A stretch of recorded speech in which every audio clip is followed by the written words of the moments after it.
no meta, just play whatever we are comfortable with. It's a renaissance! Fnatic have done it! Just play how we wanted to, basically.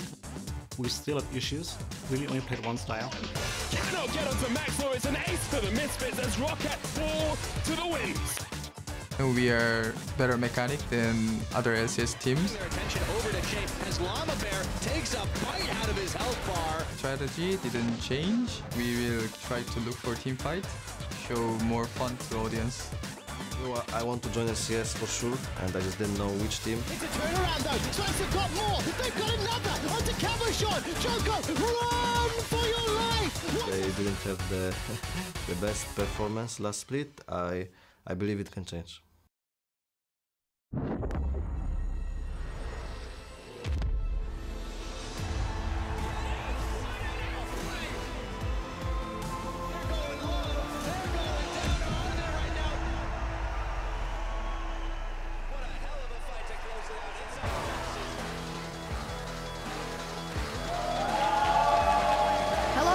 To week 3 of the EULCS Summer Split. Mysterious Monkeys and Vitality are at the bottom of the table, each with 0 wins. But today, one of them will clinch a victory when they face off in our very first series of the week. As we can see, the Mysterious Monkeys a little while ago arriving at the studio, as well as Vitality and our, well, brand new backstage, so they must be super relaxed with all the logos on the walls. These one, of course, we've seen before in their Cosq and his coach Unlimited, poised to take to the stage. Good afternoon, everyone. I'm Esports here for another analytical date with Andrew Vettius Day.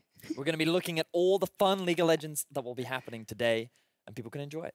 Absolutely. All right, well, we saw 2 thrilling top-tier matchups last week as Fnatic and the Unicorns of Love. They got an important win against their group rivals. Unicorns of Love, as we see here, managed to beat out H2K. And what was actually interesting about both those top matchups, Fnatic G2 as well, is that it went all the way and it was very competitive. Yes, we saw a lot of exciting series between all of our top 4 teams. And it's really fun the fact that we're seeing so much competition, because last split it was very much that G2 seemed to be a cut above everyone else. And while sure, G2 seemed to be underperforming a little bit right now, trying to return to form, we are definitely seeing other teams step up to the plate as well, especially the likes of Fnatic and Unicorns after their boot camping career. Well, there you say it, and Fnatic and the Unicorns of Love with those wins have earned themselves a lead at the top of their groups. For the Unicorns of Love, it is familiar territory, that's where they were, but for Fnatic it must feel good to now, at least for now, feel like the best team in Europe and be at the top of the table. Oh, for sure, it's got to feel great to sit at the top, and G2, they're likely going to be a little bit annoyed that right now they've lost their throne, but give it a few weeks, I'm sure they'll be looking to fight back for the top spot in Group A. Indeed, very interesting clash, and we started from the top, and now we're here, ready for a matchup with very different stakes. We have Vitality versus Mysterious Monkeys today, and I also want to talk about Rocket versus NIP on Saturday, because these are the bottom 4 teams who are looking for their very first victory. And Vettius, of these 4, which one stands out for you, or which one excites you at least the most? The one that excites me the most is NIP. I feel like that there's a lot of unlocked potential there, given the mesh with new and experienced players together, and along with some of the unique individual outplays that we have seen over the last few weeks. So I'm looking forward to seeing what they can bring going up against Rocket in that series on Saturday. Yeah, we'll see what Rocket can do also today. They'll be going up against Fnatic, unfortunately, for them later, so that might be a tough one. But for now, we're going to dial in on our first series with Vitality versus the Mysterious Monkeys. And, well, Vitality, they had a disappointing start to the split, and Stress is here to break it down. Thank you, Shucks. Yeah, let's take a look at Vitality. I mean, they're a team made up of legacy players who have been highly successful in days gone by. I want to look at why they're sitting without a win so far, despite getting early leads in their games. Vitality's success is based on Joko's impact in the early game and then pushing towers with their bottom lane duo. But why hasn't that led to them closing out games? Some answers can be found when looking at the way Vitality are caught out or losing carries early in teamfights, and it all leads to the fact that Vitality are never really putting themselves in beneficial situations. But these are all visible reasons for why Vitality are struggling. I want to show you a few things that you can't easily see, and we're going to start by taking a look at the league-wide damage distribution for teams in the LCS, and then we're going to compare it to the damage distribution for Vitality. One thing to note here is just because they have a different distribution, it doesn't always make it a bad thing. For instance, teams that would play Rumble a lot would have a higher top lane damage percent. For Vitality specifically, though, the important thing is they have lower damage percent in key roles, specifically mid lane and AD carry. And now with nearly 8 percentage points less damage coming from their AD carry, it's worth diving deeper into Steelback. Steelback's low damage percent, when contrasted to his income, shows how ineffective he's been this split. He is the least effective AD carry in Europe when you compare his share of the team's income with his percent of the team's damage output. Also, along with that, he has a low kill participation, which can be attributed to Vitality fighting when Steelback isn't present, as well as him being picked off early in key fights, as Vitality haven't always been able to protect him. And now with the burden shifting towards top and jungle, we have to ask, how are Cabochard and Joko doing? Well, we're going to take a look at the damage that Joko and Cabochard would be expected to do. Now, this is based on the average damage for their champion picks when you look at the EULCS, NALCS, and Korea's LCK combined. Next to that are their actual damage per minute statistics, and you can see that Joko and Cabochard are underperforming when it comes to damage output. And that may not look damning, but combine that with what we've already looked at with Steelback, it means there is a massive sinkhole of damage that is missing for the Vitality lineup. And now this is a significant issue that Vitality need to overcome throughout the split, but the Mysterious Monkeys are perhaps the team Vitality could do well against stylistically. The Monkeys have given up a lot of isolated deaths and have had a lot of trouble punishing their opponent's mistakes. And that means early game leads against MM are generally easier to maintain. We're going to have to see whether Vitality can accrue the same kind of leads that they have in previous games. But that's it for Vitality. I'm sending it back for the analytical date between Shox and Vedius. You're kind of intruding there, but it was super interesting analysis and super interesting to deep dive into kind of what the issues are for Vitality. And I love also that Stress brought up the Mysterious Monkeys and their will to fight. And that's also something we've praised them for, their fighting spirit. But at the end of the day, the high action gains for the Mysterious Monkeys haven't yielded them anything. They have the lowest dragon percentage, the lowest Baron percentage, the lowest tower percentage. They haven't led at 25 minutes. There's not a lot of good there, unfortunately. So my question to you, Vedi, is, well, is it okay that we keep praising them for their fighting spirit when it's not bringing them anything? The bright side of this is it leads to fun and exciting games. You're always going to get a lot of kills when you watch the Mysterious Monkeys, but the problem is, as you rightly said, they never have enough in it to be able to smash that Nexus, to be able to get themselves the win. The bright side for the Mysterious Monkeys is that they do have a lot of mechanical, raw talent. Individually, they seem to be able to hold their own against a lot of the talent in Group B. We saw it as part of them coming through the Challenger Series, and we're seeing it again here. The problem is they just need to grow upon that. And that's the thing that I look forward to seeing, how they develop over the next few weeks. And I think a team like Vitality is a great testing ground for them to develop new strategies and perhaps become a better team. So who are you looking at specifically? Which player for you can step up and make the difference for them? I feel right now the best performing individual is Yuki. I feel like as an individual, he has been around the League of Legends scene for a very long time. He's a very mature player, and he's actually pretty smart in the way in which he plays the game. And if the team invests a few more resources into setting him up for success, I think that could be a good avenue for Monkeys to get a win. All right, so prediction-wise, it feels like it's one of those where we'll probably go 3 games with 2 teams that are struggling to find their form, but do you feel that one or the other has the edge? I feel like Vitality will be the ones to come out on top in this series, largely because they do just have a lot more experience. I think that right now we're seeing too much raw talent overshadowing the macro understanding of how to play the map for Monkeys, and I think that will be the key difference, giving Vitality the win. Well, we are about to find out. Both Vitality and Mysterious Monkeys are looking to climb up the standings. Pyra, take it away. Thank you very much, Shox, and welcome to all esports enthusiasts out there around the world. I'm Devin Pyrotanks Young, bringing you this series. Alongside me, of course, is Martin DeFicio. Linga, you ready for today? I am ready for today. One team here will actually win a series, which is a good thing. Yeah, I mean, all the experience they can get, but they were certainly hurting up until this week. We'll see how it goes. We're going to go ahead and check out our starting lineups right now. Starting on the blue side in game number 1, it will be Vitality, which means up in the top lane, we have Cabochard, followed up by Joko in the jungle, Nuke Duck on the mid lane, Steelback the AD carry. Support is Vander and their coach, Yamato Cannon. We just had the breakdown from Stress on Vitality. Obviously, a lot of questions. We're looking at a lot of these different players to say, like, maybe it's Nuke Dog, Steelback, Coppershot. Someone needs to step up and actually become, a big carry for Vitality to really start picking up wins.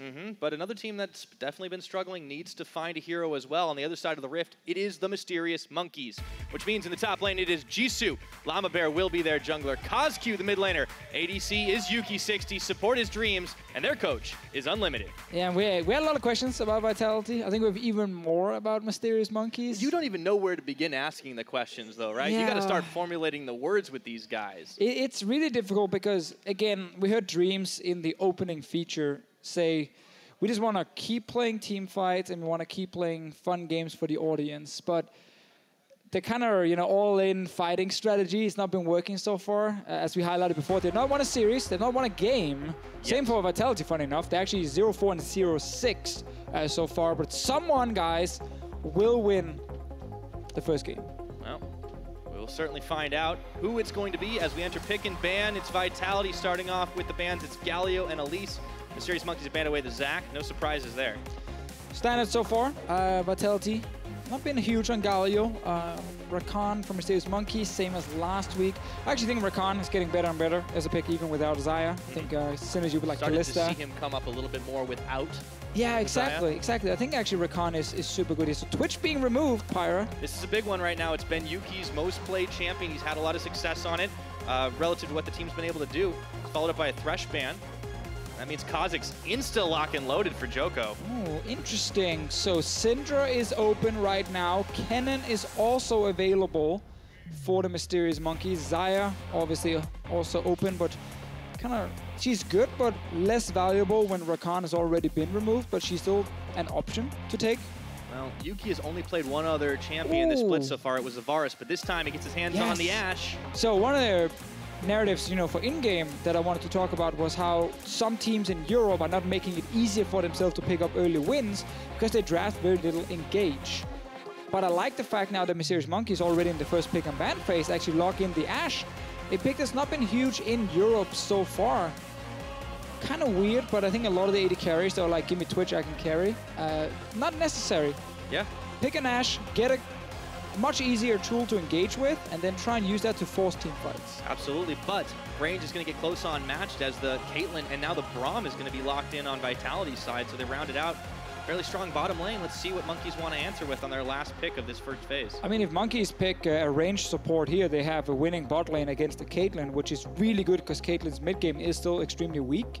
So if you can actually win the bottom side 2v2, Caitlyn becomes kind of meh until the late game, and that's obviously 3-4 items. That's pretty fine to the game. So I really like this pick here from KazQ or from Mysterious Monkeys to say, let's actually just win the bot lane against this Caitlyn here. Yeah. And against Steelback, one of the guys we're really looking at on the side of Vitality, who needs to do more if this team wants to actually make playoffs. Well, it's adaptation from this team. The whole team has definitely learned from the failures they've had in their first few weeks in the LCS and limited, coming in only tested through the Challenger Series as a coach and seeing if he can take on the likes of Yamato Cannon, who honestly has had trouble with his new squad as well. It is difficult early on because their top teams are playing well, and then when you are Vitality Mysterious Monkeys, you also look at teams like Splice and Misfits who are just slightly above you in terms of the overall strength, and it makes it hard. Now Mysterious Monkeys, if they want to play tank top, which we have seen before from them, it would have to be Gragas in this case, and that's not really been a massive Jisoo pick here in the LCS. Jarvan, though, is available, a champion he's preferred to play. With the Fiora ban, I think Jarvan is definitely an option for him right now. Kennen's off the board too, that top lane pick, and Jace is now banned. Seems like this is a very attractive choice. Is that what they're going to lock first, you think? They don't necessarily have to, but obviously they need to show either mid or top. So it's kind of sucky for either Jisoo or KazQ that they need to blind it and then or they do that instead. Okay. All right, we got a Kled. Jisoo wants to go all in. I mean, you talked about engage. It's about as heavy as it gets. Sure, I mean, there's a lot of ways for Mysterious Monkeys to actually start fights properly here. Lee Sin, Kled, Ashe, they all work well there. That's a problem, though, for Jisoo up in the top lane. Renekton for Coppershot coming in. Obviously still a very strong lane bully, and now Syndra would actually be available as a potential blind pick mid, but it's not been a champion Nuke Dog has preferred to play, and he goes for LeBlanc instead. All right, well, CosQ, he could certainly just not Cassiopeia afraid to here. just play something into it, and Cassiopeia has been one of his signatures. You could Cassio, you can just take the Syndra as well, and it's still a good matchup for CosQ. We know his Katarina is a thing, we saw it last week, but I think the Cassiopeia here is just a nice, safe choice. Whole ban phase and pick phase goes by, and we don't see a Syndra. This has definitely been a little bit different, but the Cassiopeia into Nuke Ducks LeBlanc. Mysterious Monkeys have a lot of bite to their composition. Especially because Mysterious Monkeys now sit with a very strong 2v2 bottom lane. They have a good mid lane matchup as well. They have an early game jungler who can actually be active against a team like Vitality where Joko has been the man to look at in the early game. The lanes have not been able to do much on their own. They've really relied on Joko to be a part of almost everything. But he's going to be in a slight ganking disadvantage compared to the Lee Sin on the side of Mysterious Monkeys. So I'm very interested to see this early game here. I think the Monkeys actually came out of this draft pretty well. But obviously you look at a Renekton and say, well, if Cabochard can dumpster his top lane, then suddenly Vitality will have a massive advantage. Yeah, have to keep an eye on that top lane, how it all goes out. But Vitality have had trouble snowballing just about any of their lanes. Just getting one, you got to think, is a big victory for this squad right now. Both teams winless in 2 weeks here in the European LCS. It is going to be so hard to climb out of that deficit going into cross-group play. You need to end with the W. Vitality, Mysterious Monkeys, both duking it out at the bottom of their group. We'll see who comes out on top in game number 1. We are getting ready to load up onto the Rift. Don't forget to keep telling us who you think is going to get the victory. Hop on Twitter. As always, hashtag VIT win or hashtag MMWin. Tell us who you believe in, and we'll be checking in on that one later in the game. The cheer goes up, crowd gets pumped, and the players are loaded onto Summoner's Rift. And I think, Pyre, this is actually a hard series to predict beforehand. I think a lot of people will look at Vitality and say they are the favorites. Some of that is also based on the fact that it is Team Vitality, which often for a lot of people is still regarded as like a bigger name than some of the newer organizations, despite Vitality not really achieving anything for now over a year. And you also have to think about the players on this lineup. We talk about names that people have known for so long. You know, the likes of Cabochard, Vander coming back in after, you know, a bit of an absence in the LCS, Steelback, always putting up big stat numbers. But I mean, yeah. It just, we haven't seen them pan out into performance for a long time. That's the thing. Joko is, you know, the newest name to the scene. Obviously, he's been playing for Millennium and so on in the French scene for quite some time before he joined Vitality in the LCS. So he's not a new player either. There's a lot of veterans. And one of the things we talked about before the split was, you know, we wanted to really make sure we didn't hype up some of these names too much before they actually showed something in the summer split. Because, as you said, Pyre, it's been a while since we have seen a Cabochard dominate the top lane or a Steelback just play perfect in team fights. We need to see it again before we actually want to start really hyping up the names.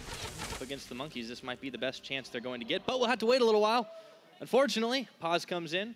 Yeah, something happened. Auto attacks before minions. Well, it's not even, yeah, definitely not auto attack one, but I think in your point there about, you know, playing the Mysterious Monkeys, like that is kind of the chance for some of these Vitality players to say, hey guys, this is a new team with a bunch of challenger players coming into the LCS.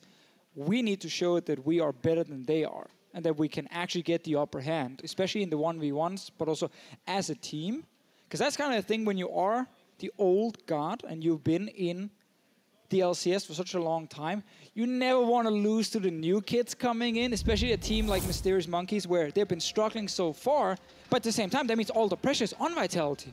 Mysterious Monkeys, they can play pretty free. Like, if they do well, people are going to be like, great, we like your playstyle, you're fun to watch, great, you just won a game. It's the downside of having those expectations when you can't live up to them. And for the Monkeys, not only do they have the weight off those shoulders, they also can play the preferred style. They want to go in. They have the composition to do it. And Vitality, we've seen them play so passively.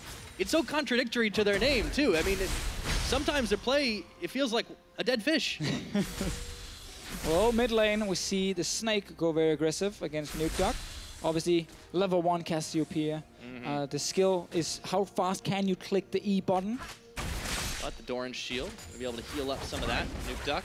A lot of Doran's shields on the Vitality side, not just in the AD carry and top laner positions. Always important to highlight the Doran's shield definitely benefits LeBlanc in this matchup compared to how it used to be with like a Doran's ring, and you would lose the early trade and you'll be like, well, I have no potions left and I can't really get any HP back and I have to recall now and it's all looking terrible. Obviously, Doran's shield helps out, but Nukdog is still under pressure early. This might present a ganking opportunity to Joko. However, you said he was going to be a little far behind Llama Bear, but Llama Bear has also been fairly slow starting in the jungle in the games we've seen from him so far. Maybe that's going to even out. We'll take a look as it goes down. Steelback and Vander trying to push Dreams back away from the Glitter Lance of Harass. Fairly even on the farm game, but we're only 3 minutes in. And I'm just happy, Pirate, we see someone pick Ashe. Because, man, she's still such a good pick. Yeah, a little top lane trading happening, nothing too fancy. Cabochard should be able to control the lane early. Oh, jeez, that was... He wanted to go way in. He lost Skarl. Oh, that was an aggressive move in, but Ashe in the LCK has been picked in 66% of the games here in the summer split. So for her, like 31 picks, it's not fully updated from today's games, but still 66%. Very high number, very high number. Only Varus is above her. In the EULCS, Ashe has been picked 21% of the games only, picked or banned, I should add in. Above her, we have things like Caitlyn, Varus, Kalista, Kennen AD Carry, Twitch, Xayah, all these champions have been above her in terms of pick and ban. And yet she's still considered such a power pick in the best region in the world. So I'm glad to see her, because again, if you are a team where, oh, it's a top lane. Point back in just a second as Jisoo hops right back on top of Skarl. Low health bars, but Joko incoming. Oh, flash for flash. Or dash for flash, I should say. Yeah, I like that play from Joko here. Jisoo needs to respect that, okay, if he flashes after me, he will be able to Q at the same time and maybe kill me. But yeah, back to your point, though. To the Ashe point there, like, if your team were macro, like maybe it's not the strongest part of your team, like, you know, great shot calling and these different things, then things like Ashe just add so much value because she brings part of, you know, an engage with her arrow. While it's not 100% consistent, it's at least a way to start a fight. And oftentimes, if you can't properly set up the perfect vision or you can't really control the minion waves, honestly, just grouping around like an objective like a dragon or a baron or a tower and just say, just arrow, just shoot it, you know, off cooldown, just shoot it. If we land it, we get a kill and then maybe we get the objective. That's actually a good way for some of these teams to pick up wins. And it's a very simple strategy, right? Like it really just encompasses being on the same page enough to group around an objective, which we've seen the Monkeys do, even if they're not always able to pick up that objective or they get scared off of it. On another note, pause right now, just getting word from production that it actually is a mouse-related issue. So Joko having some mouse troubles right now, and maybe that's why he didn't get that kill. Well, he got a flash. Nah, he would have had to flash. Yeah, he got a flash. He's happy. Llama Bear's up there as well, so. Yeah, a lot of pressure top. I mean, this seems to be the game plan for Vitality, right? He's got to snowball some lane. There's so much dependency from Joko. And when you pick Renekton, like, that's the lane you're going to. Every single time. Like, Renekton is the kind of champion who needs to really win early game, otherwise he tends to be a bit outscaled. Absolutely. Well, as we're getting the settings resolved on stage at the time being, still, if Jisoo is going to play that aggressive, that's going to happen more and more. He's not going to have his flash up for a good 5 minutes now. So it seems like the Vitality game plan just kind of keep on picking on him. And he's been the one who's had so much trouble in the early game. I mean, all of the Monkeys have, but Jisoo has especially been hit hard because he just likes to go in lane by himself. It's kind of his own fault, right? It's not even because the enemy team is necessarily just camping him. It's him playing so aggressive at almost every stage of the game. Early game, mid game, late game, you see him just ignore vision, ignore the enemy jungler, and just go all in, and that's why he often dies to ganks like that. We've also seen him, you know, get some solo kills, promo tournament as an example. We did see him actually succeed with this style, and that's obviously why he prefers to play very aggressive, because it's worked in the past. But a little bit of adaptation. Yeah, it doesn't always work, unfortunately. A little bit of adaptation is needed. Like, sometimes if your top laner is not winning the aggressive 1v1s, you could just pick him a tank. Yeah, we talked about Gragas being an option. I mean, there were so many top lane bans, even from the Mysterious Monkeys side, but he still opted into this aggressive type of champion, even into a Renekton as well. Or I think it was actually picked first. So. Yeah, he blind picked the Kled. Yeah, right I mean, there. that's the thing, though. Like, when you're going to do something like that, you have to understand that it can get punished very easily. Now, obviously, it's not gone wrong yet for him. He's obviously been taking some trades early. Now he's lost his flash, and that's important. If Skull is gone and he's stuck on the tower, it's a very easy tower dive for Vitality with, you know, Kha'Zix and Renekton to actually kill him. So that's something we need to follow if Jisoo will continue take some of these trades. But bot lane, that's where, again, I want to look at Mysterious Monkeys. And Vander's looking for something too. So we're going lane to lane. Vander, he hops in, but he's unfortunately unable to get the Winter's Bite onto Dreams. Takes a little bit of poke harass in response for it. AD carry farm traded pretty evenly across the board. Llama sits in the mid lane, though, in the meanwhile. They're trying to push Nuke Duck off and keep him from getting this farm. And now, Jisoo is back at it again. Throws the bear trap on the rope onto Cabo Shard, pulling him back in. He's got his flash, but Jisoo doesn't. And I want everyone to look at the minimap right now. Because if you look at the river, it's only blue wards. It's only Vitality who actually placed wards. So Jisoo, without any vision right there, decided, I'm just going to start chasing forward. Now, obviously, he might have spotted Joko around the mid lane, and it was called that, you know, the jungler's not nearby. But those kind of plays will happen again and again. His ward actually got placed in the lane, right in front of Cabo Shard. So he still doesn't know. Now Llama Bear will spot Joko for him. Lands a Sonic Wave, able to clear away the placed control ward. Now Jisoo knowing junglers are both up and operational there, but he's got some cover from Llama Bear. Checking back in on the bottom side, Yuki and Dreams continue this push right now, punishing Steel back, pushing him back, and keeping the farm from evening out exactly the way they want it. And obviously before the good ward from CosQ on the Raptor camp spotted Joko, allowing Jisoo to play aggressive. But the reason I highlight it is just because it's something we need to keep following. As it's not stopped him in the past that he didn't actually know where the jungler would be on the map, and now finding some good vision down for him up on the top side to protect the Klett. Yeah, well, if he's going to go forward, it's kind of in the Monkey's best interest to make sure he's got the cover right now. It is level 6 versus level 5. It's Dominus, and Jisoo is out. A Cowardly Lizard. This is going to be close enough to it. Not quite first blood as Skarl hops back into the action. Yeah, very important to highlight there that as Klett, when you lose Skarl, you need to just keep fighting to get him back. And he actually managed to do that. Nice stun from CosQ. Nuke Duck turned to stone, grounded right now. CosQ going forward, getting the Twin Fangs, and Miasma. Oh! Nuke Duck hopping back in, but I don't know if that's what he wanted. He does force the flash out of CosQ. Joko was on the way towards the mid lane. That's why Nuke Duck went all in. Forced the flash now. Still with Jisoo top lane. No panic. Took the fight. And now, once again, his summoners are ready, or at least the flash. Joko returning to the scene of the crime. Jisoo's got a little extra in his bar right now, but not enough to survive. Sustained aggression. Will Joko go all in for the dive? Also, that flash is not up, by the way. That flash, that's just a spectator bug. It was just a bait! Joko getting turned back around by Llama Bear, and that's going to be first blood to Jisoo. Pays off in the end. I guess in the end it paid off. Nuke Duck TP'd in as well. Very late and didn't get anything. Just to highlight once again, the flash from Jisoo is actually not up. It is still on cooldown. It's just after the pause, it showed as being available. Just saw it and said it, and as soon as I said it, my brain was like, wait a minute. He definitely used flash like a minute or two ago. Yeah, it looked a little odd there. So he actually managed to take that trade without a flash, stayed alive. And look at this, Joko, he can't go any farther. He gets cold feet, and then all of a sudden, uh-oh. Yeah, that play is fine if Llama Bear is not on top lane. If he's not near the top lane, you go in, you try and force out Skull, and you set up that tower dive we mentioned earlier against the no-flash Klett. Great. As soon as the enemy jungler is there, you just dove in, and you're not really getting back out. So, aggressive play from Joko, punished. Bottom lane though, Pyre, that's where we really want to look at one guy from Mysterious Monkeys, which is Yuki.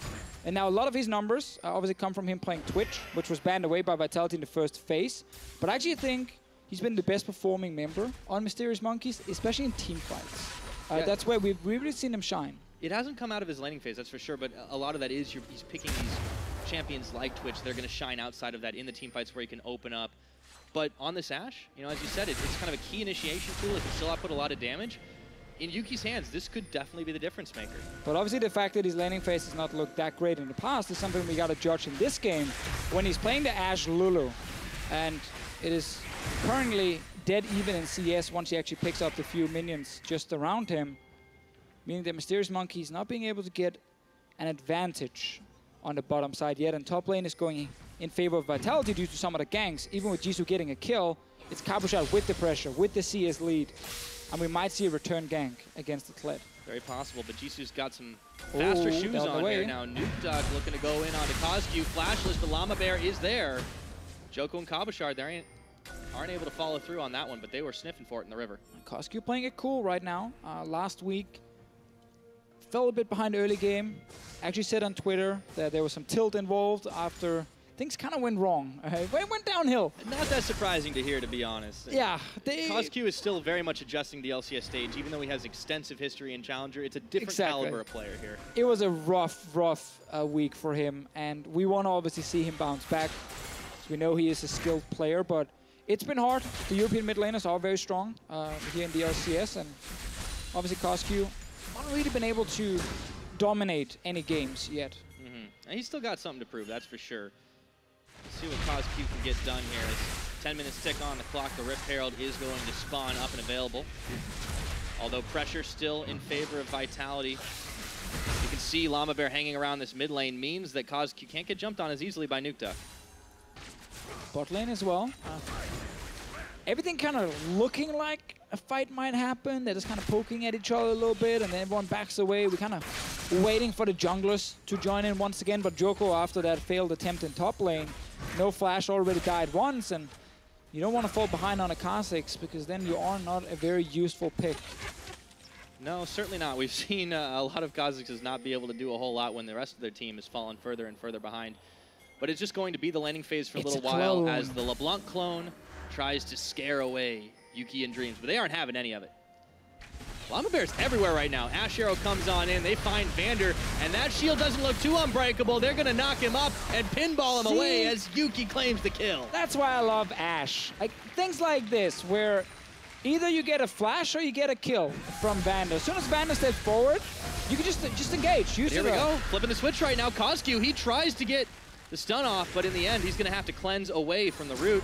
Joko now being jumped on by Llama Bear, follow through on the Sonic Wave engage, and that's going to be Dreams getting a wild growth on top of him. Nukeduck trying to go in for round 2 right now, but he's unable to get that much done. Joko didn't manage to actually step or sidestep or turn around against CosQ's ulti right there, which cost him an opportunity to maybe get something. Obviously, had he jumped forward, he might have died to the four members. Oh, that was a mistake, my friend. Dreams is even able to clean it up with the lance. Aye. He didn't know Dreams was actually nearby due to the control wards in the river from Mysterious Monkeys. Joko thought, okay, one single guy, isolation damage, I will just one-shot him. And then there's this little annoying Lulu on a control ward right behind. You've got to be careful.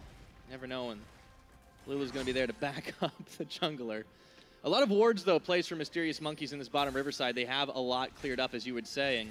And this means they're going to have better objective control, honestly, than either team usually does. These guys have been really, really behind in the objective game against their opponents. Yeah, obviously very hard when you are a team that falls behind quite a lot to get objectives.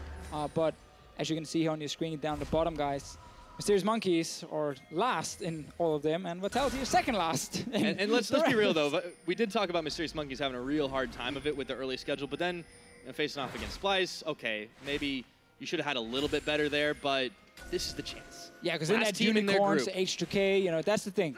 Whenever you play the top teams in your group, we can accept that you are falling behind. They're not getting big objectives or gold leads.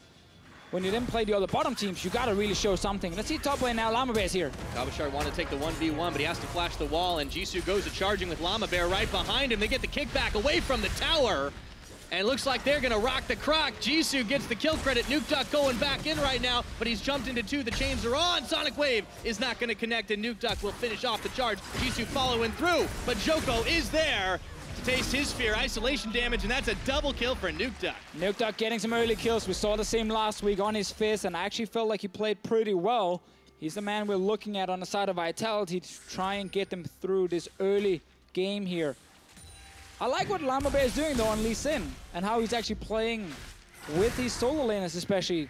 He's very active. You know, a lot of the ganks from Joko is kind of backfired, but Llama Bear, 4 assists so far, because it's 4 assists, I guess. Is that a thing? I think you counted correctly. I'll give you that much. Can we make it a thing? Can we just invent something? Maybe anyway, at some point. I mean, they're looking to get a tower, he's been part of everything, Pyra. Yeah, unfortunately, they were losing out on a few kills, though, because Nukeduck got a couple on the cleanup here. Jisoo teleporting back in to save his tower's life, so Kabashard and Joko with hurting health bars are unable to finish the job. And now you can see CosQ fancying a go onto Nukeduck. We'll take a look at this replay again. It all started with Jisoo.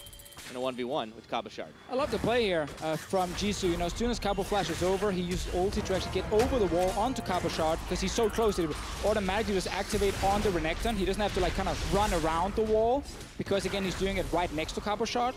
And then Llama just instantly follows. Obviously, Nuke roaming first from mid lane, Joko roaming second from mid lane, meaning Vitality gets up here to actually return some fire onto Mysterious Monkeys. And that's extremely important because it was looking like Llama would just kind of carry his team through this early game, but now...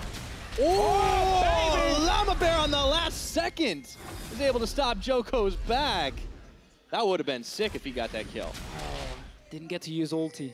Sadly, Joko just went stealthed and he couldn't actually see him. Llama though, once again, active on the Lee Sin. One thing actually from the pick and ban phase surprised me a little bit, we didn't get to talk about. Vitality and blue side banned Elise. And I would feel like a jungler like Joko, who literally just plays so aggro every game early on. To me, Elise should be his #1 pick. That should be the champion he wants to play. Because again, Joko is known for his aggression and for trying to snowball his solo laners. Well then, why do you not try and get a first pick Elise? Because Kha'Zix is a pick where you have to be careful, because you are extremely squishy and your ganks are not that strong.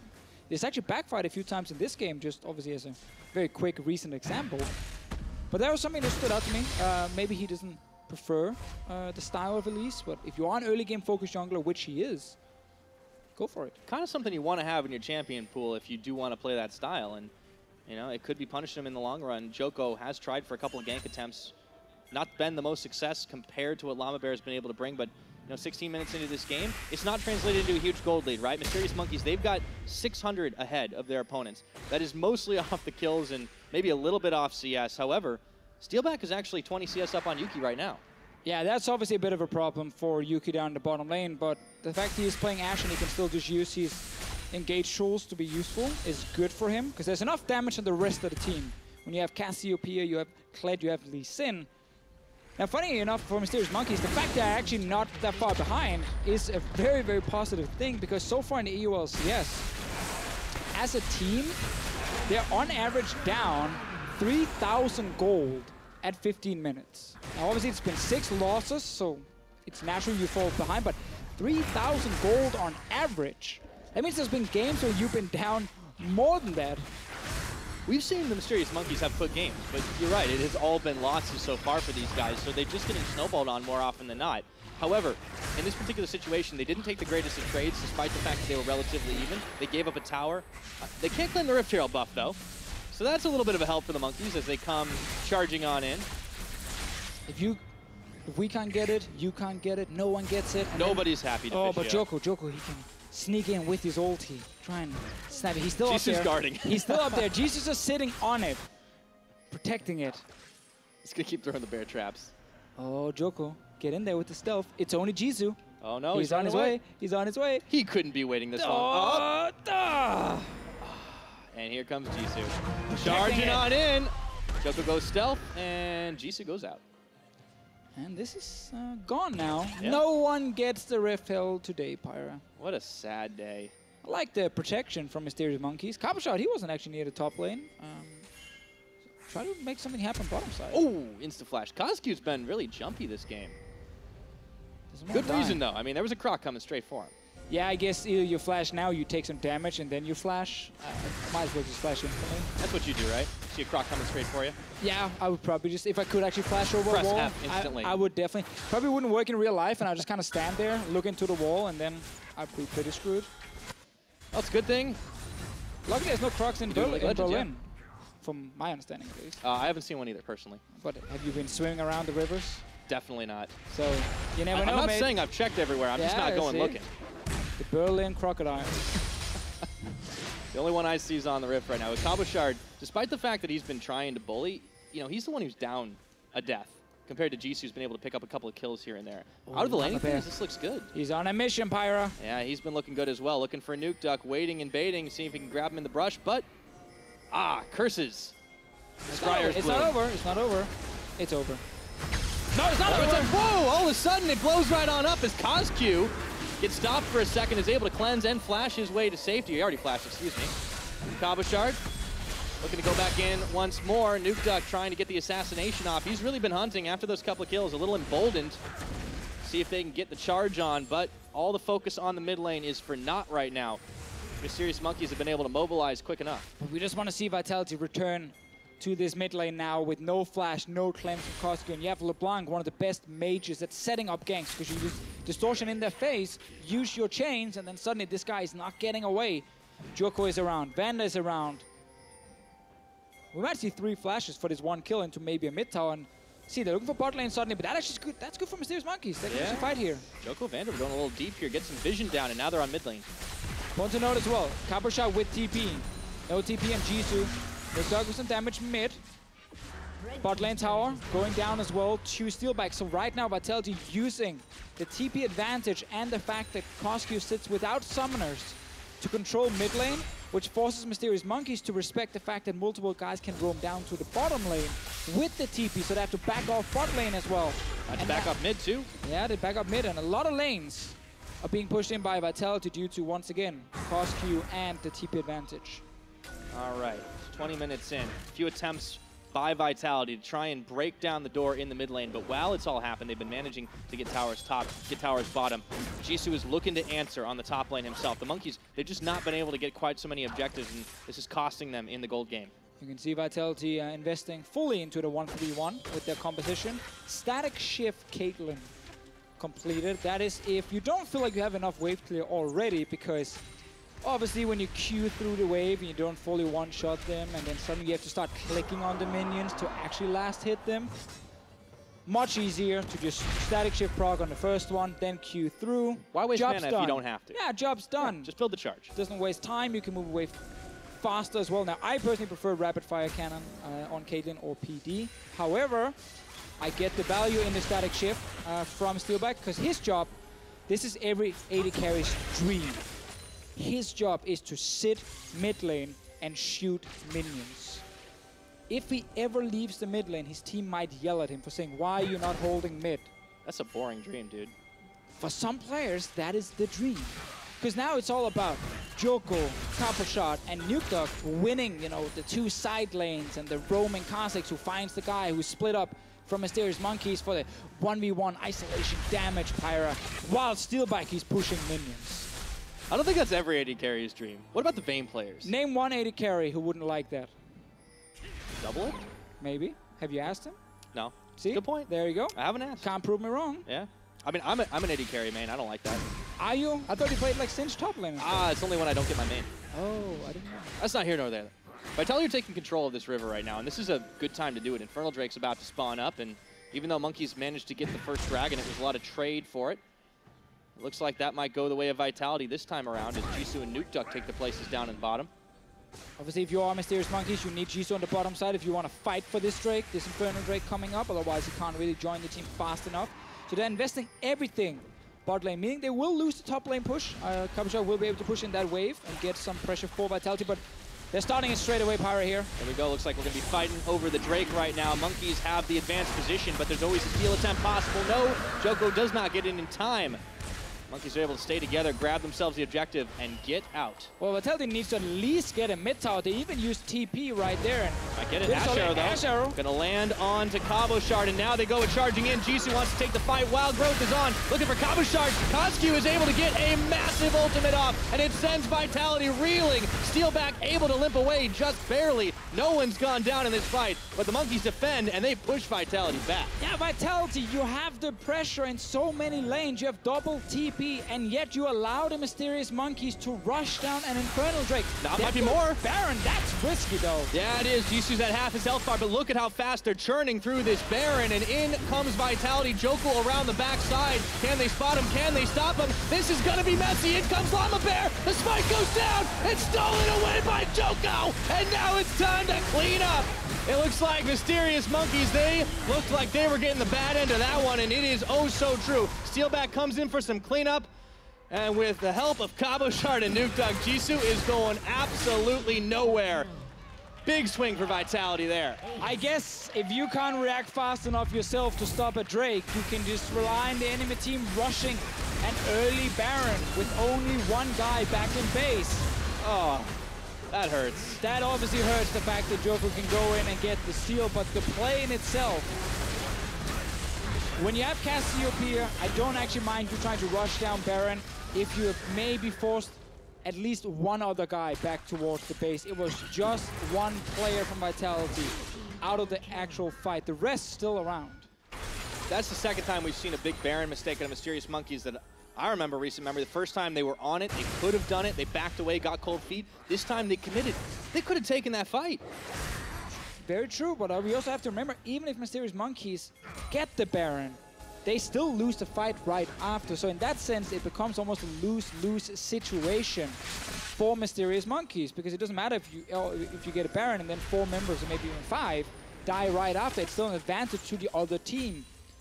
It was Vitality slow on the trigger, lost Infernal Drake. It was a good play from Mysterious Monkeys, defended mid tower, almost killed Steelback. And then they went for that aggressive, but that is their playstyle. And that's the thing. They are trying to be super, super aggro all the time. Sometimes it just doesn't seem like there's as much of a point to it, though. They like to go in, they like to fight, they like there to be action and explosions and fire, but there's no plot. It's like I'm watching The Expendables. That's a good movie, though. If you prefer the action. I'll tell you, I like this kind of movie, Deficio, but I don't know if it's gonna work out so well for the Monkeys. But that's the thing, Pyro. As long as you tell yourself, I just want to see some action, I want to see some fast plays, well then the Mysterious Monkeys and the Expendables are both very, very good for you. They'll always deliver, that's for sure. If you expect insane acting or great macro, well then this is not for you. Loses his mount, loses his life. It's Cabochard coming up with a second kill for him in the game. We're 26 minutes in now, and it's been swinging, but a big, big advantage Vitality's way, and now they can push on multiple fronts. 2 lanes here. And man, it really feels like Vitality were just gifted this 7K gold lead right now. Because it was so even, and it was actually Mysterious Monkeys who made the good play just before, but Nukdog, he's doing well this game. We gotta I mean, he picked up 2 kills off that Baron fight, but he'd also gotten a few earlier on the roam spree, and this is what happens when you can get a LeBlanc nice and fed. Yeah. And, this is the classic trap, trying to see if we can get some damage on them while they're trying to kill this minion wave here.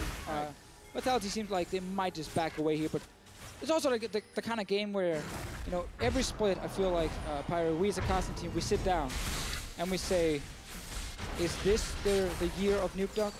Is this the split where Nukdog really becomes one of those absolute carries in the EULCS once again? We've just seen so much of this guy up and down, though, right? Exactly. Like he's been in the LCS pretty much from the beginning. You got to go back to when you were playing. Season 3 summer split was when Nukdog joined on Lemon Dogs, and he was almost instantly, as he joined the EULCS, the best mid laner in Europe. I'm just gonna say that hands down from playing against him. Not only was he actually individually insane, he was also shot calling.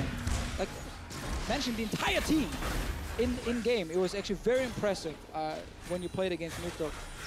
But after Season 3 Summers we talked about so often, it's never really been the same. And he always manages to have a few games here and there where we're like, oh man, Nukdog is back. This is it, Season 3 Nukdog, baby. Yeah, we're going. This is the other thing. You got to talk about quality of opponents, because the Monkeys haven't shown us so far that they can really pull a game back when they've kind of let it spiral out of control. They always fight, and it's easy to predict after a certain point. However, it's good to see that in those types of situations, this is where some of Vitality's old names can start to shine. Now the Asher comes out with Steelback. He's got a QSS for that one. And Jisoo goes on in, but he's knocked up by the Braum ultimate. Cabochard looking to come around the side. How long can Jisoo tank this up? It looks like a while, but Nukdog looking for the deletion. Trying to find Dreams. It's not going to be enough. They get a big stun proc, but Nukdog takes out Dreams. And now they're looking for the tower down mid. It's only 28 minutes, but they want to break this base.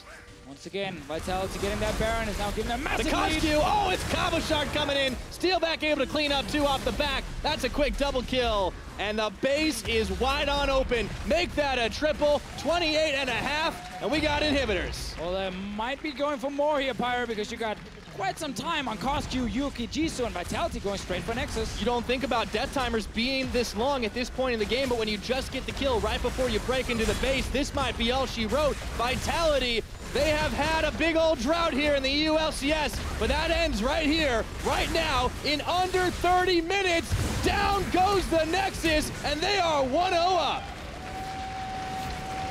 What a weird game where I actually felt like Llama Bear in the early game did some good stuff for Mysterious Monkeys. It looked pretty even across the board, and then that moment where Coscu sits without summoners, there's no TP for Jisoo, it's kind of Vitality takes over, we feel like they're in control.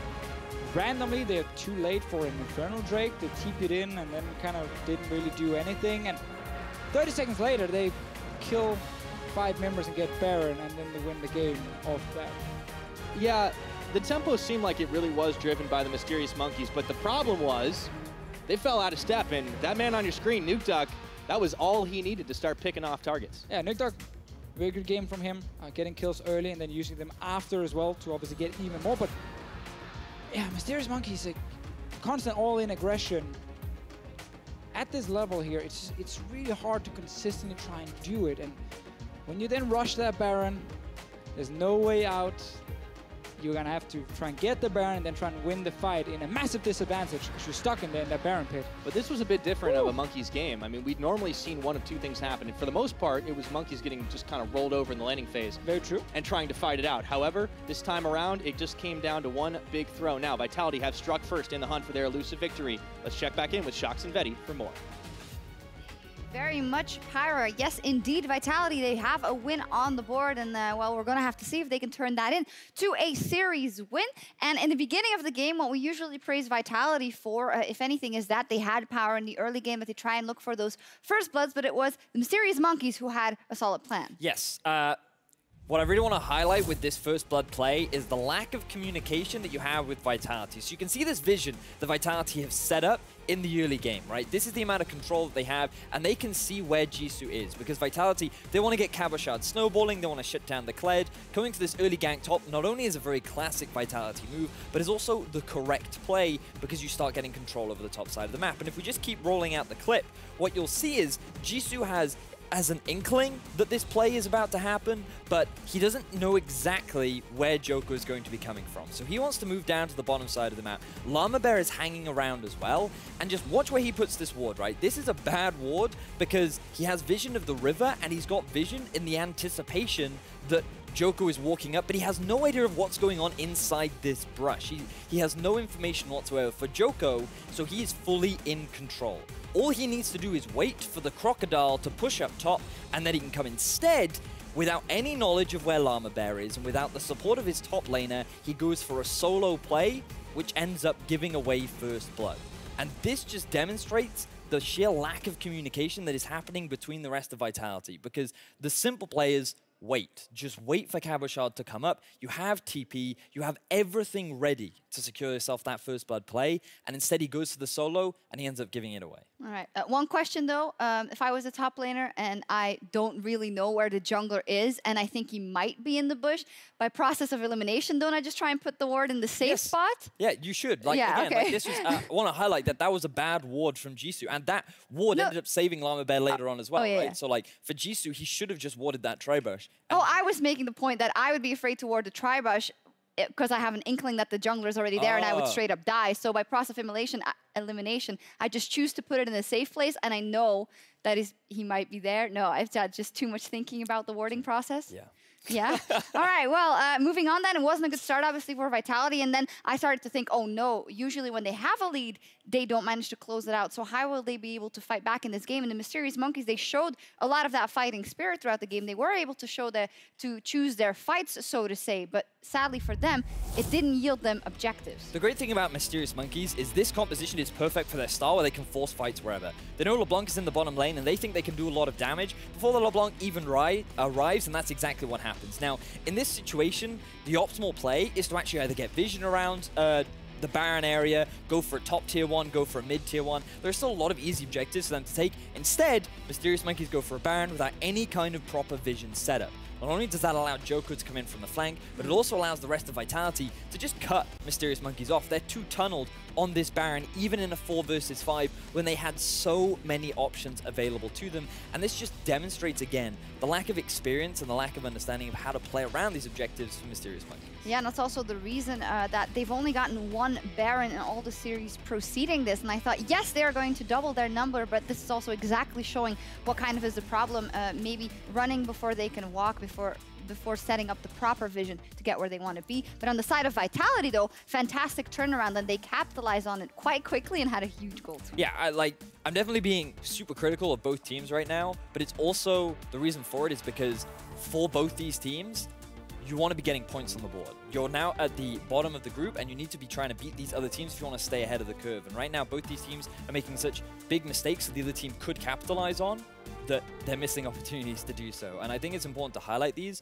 so that hopefully we can see growth from these teams in the future, because that's the most important thing, that they develop over time. Yeah, and very much so. And your prediction was also full on for Vitality. And actually, in a way, it makes a lot of sense, because Vitality had early game leads or leads in general and wasn't able to capitalize because they were up against teams who would take objectives and have the macro counterweight. But the Mysterious Monkeys are not able to deliver any of that. Exactly that, and things look promising. Again, you can see the Mysterious Monkeys, mechanically, they're doing superbly, right? They are still being able to match or outplay their opponent. It's just about transitioning that. It's about taking your time to think about what is the next move, what is the best thing for our team to do, and it just feels like rather than taking that extra couple of seconds to think about what the next best move is, they kind of go off gut and they say, this is what we're going to do. I'm going to go for the Baron. We can do it. We can rush it. And it just, Vitality read that and they're like, no. At least the thought was there. And they did take a dragon as well, so they made did. their Their total Dragon Control is 5 actually now. very good this game. Yeah. Perfect. Well, we'll see if the Monkeys rather can turn it around. But Vitality, they are on a mission to take their very first win of the split. Game 2 is coming up right after the break. The cheer goes up.